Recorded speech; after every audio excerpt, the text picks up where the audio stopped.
Hello दोस्तों, MP study 21 के YouTube channel में आपका स्वागत है।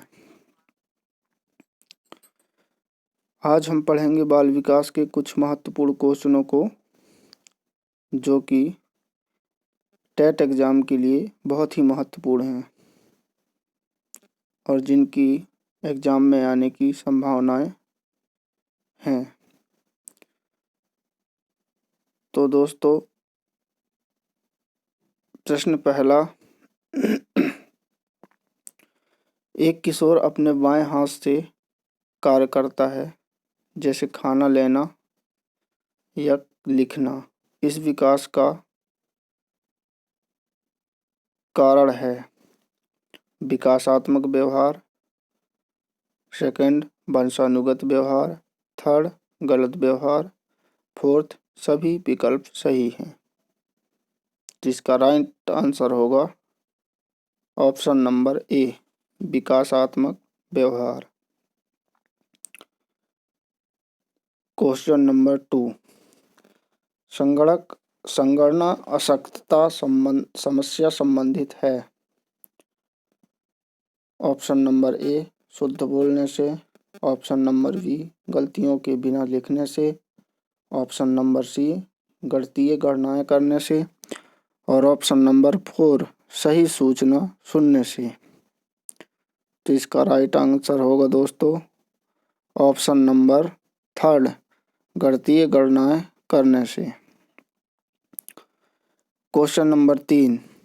सतत और व्यापक मूल्यांकन का उद्देश्य है।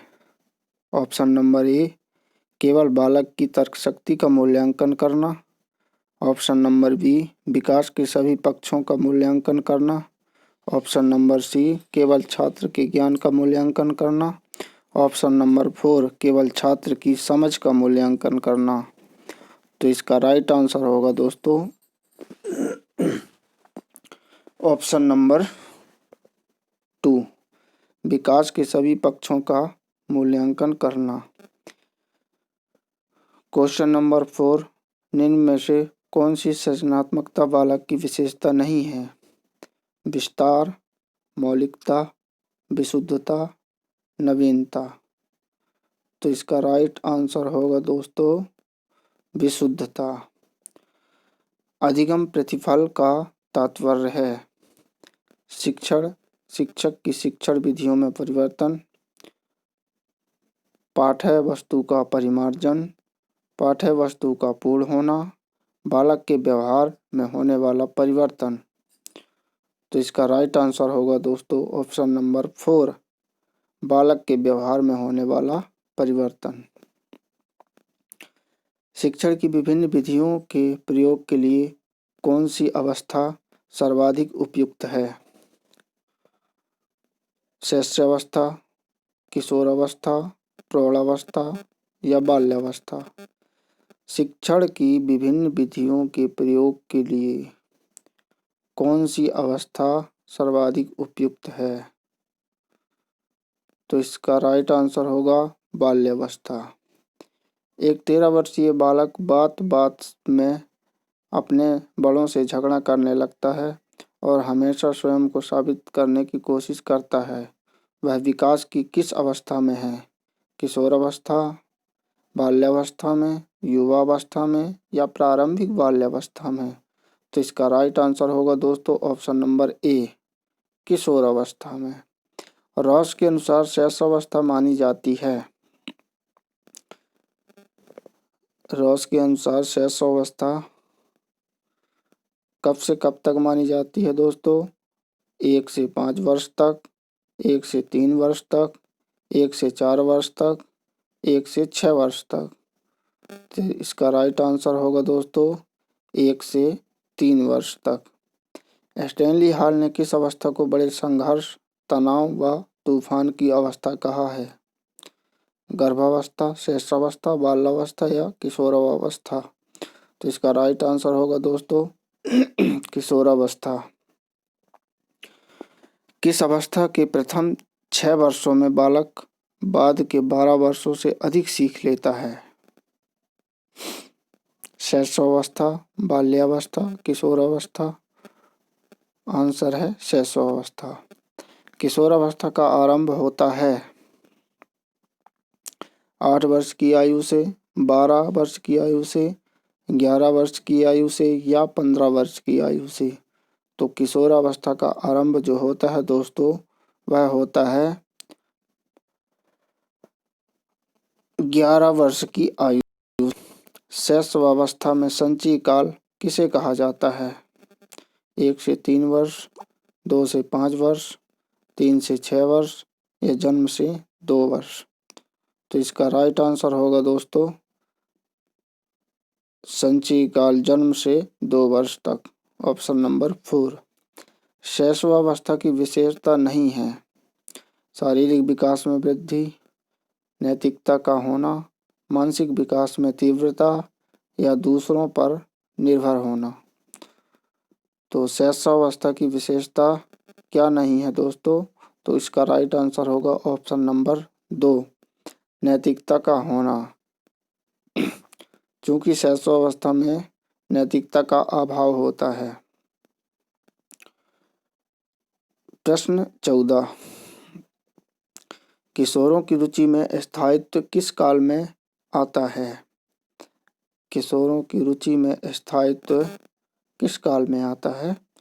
13 से 15 वर्ष, 14 से 16 वर्ष, 16 से 18 वर्ष या 12 से 14 वर्ष। तो इसका राइट आंसर होगा दोस्तों 16 से 18 वर्ष। शिक्षा मनुष्य की जन्मजात शक्तियों का स्वाभाविक समरस व प्रगतिशील विकास है। यह कथन किसका है? शिक्षा मनुष्य की जन्मजात शक्तियों का स्वाभाविक समरस व प्रगतिशील विकास है। यह कथन किसका है दोस्तों? तो यह कथन है पेस्टोलॉजी का, ऑप्शन नंबर 2।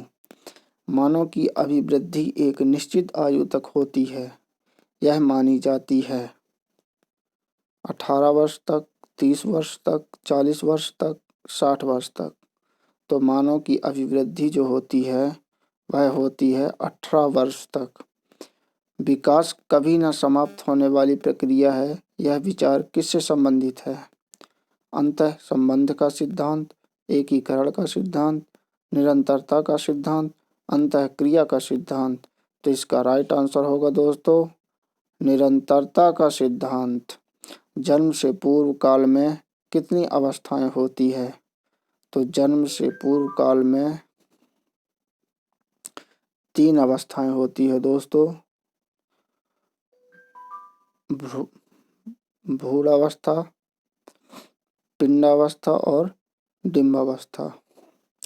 बाल विकास का कौन सा सिद्धांत यह बताता है कि जिन बच्चों में औसत से अधिक बुद्धि होती है वे शारीरिक, सामाजिक एवं संवेगात्मक विकास में काफी आगे बढ़े हुए पाए जाते हैं?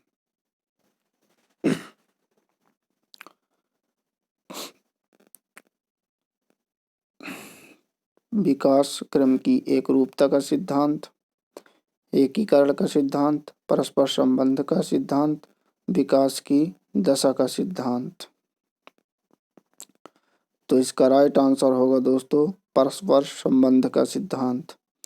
बाल विकास का निम्न में से कौन सा सिद्धांत यह बताता है कि बालक सबसे पहले अपने सिर और भुजाओं की गति पर नियंत्रण करना सीखता है और उसके बाद अपने पैरों पर? विकास की क्रम की एकरूपता का सिद्धांत, परस्पर संबंध का सिद्धांत, एकीकरण का सिद्धांत, विकास की दिशा का सिद्धांत। तो इसका राइट आंसर होगा दोस्तों विकास की दिशा का सिद्धांत। तो दोस्तों आपने अभी तक 20 क्वेश्चनों को पढ़ चुके हैं और बाकी के क्वेश्चंस नेक्स्ट वीडियो में कवर करेंगे। तो दोस्तों अगर वीडियो पसंद आई हो तो लाइक, सब्सक्राइब और शेयर करें। धन्यवाद।